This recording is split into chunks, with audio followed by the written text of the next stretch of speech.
So today we are going to discuss about misappropriation of property. So the person comes to possession innocently, later dishonest intention develops.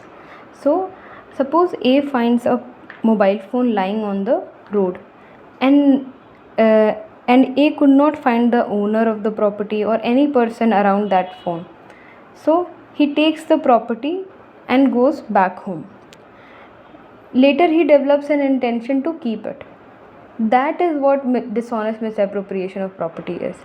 He found the phone innocently, but intention to keep it develops later on, and that intention was dishonest intention. Okay, putting to own use or converting it to own use. So if a person dishonestly misappropriates it, so of course he's going to use it like his own property. Okay, so that is what putting to own use or converting it to own use mean. Okay, explanation number 1 is time being misappropriation. If a person for a small span of time keeps the possession of the property, that will also amounts to misappropriation. And if later on, if that person is having an intention to later on return it, that will too amount to misappropriation.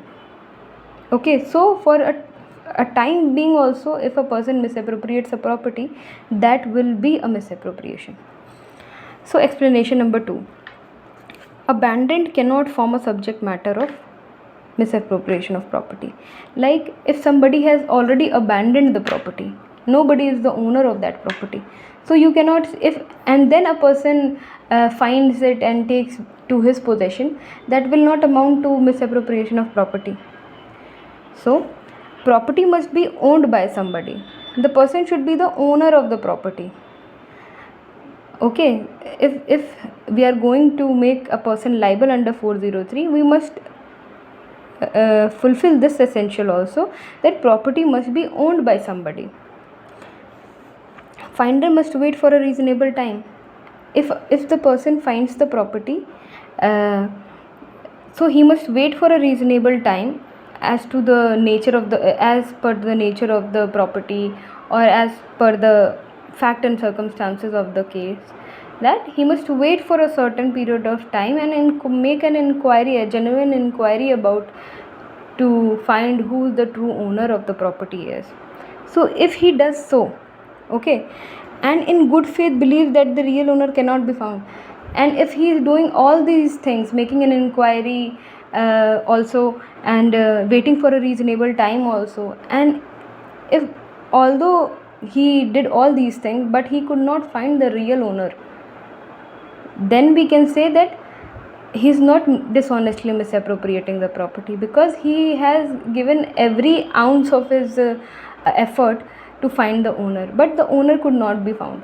Okay, so here he is not misappropriating the property. Okay, so it is not necessary that finder should know the owner. So if a person finds a property, he must not know that who is the owner. It doesn't matter. It is not necessary whether the finder must know the owner at the time of appropriating it.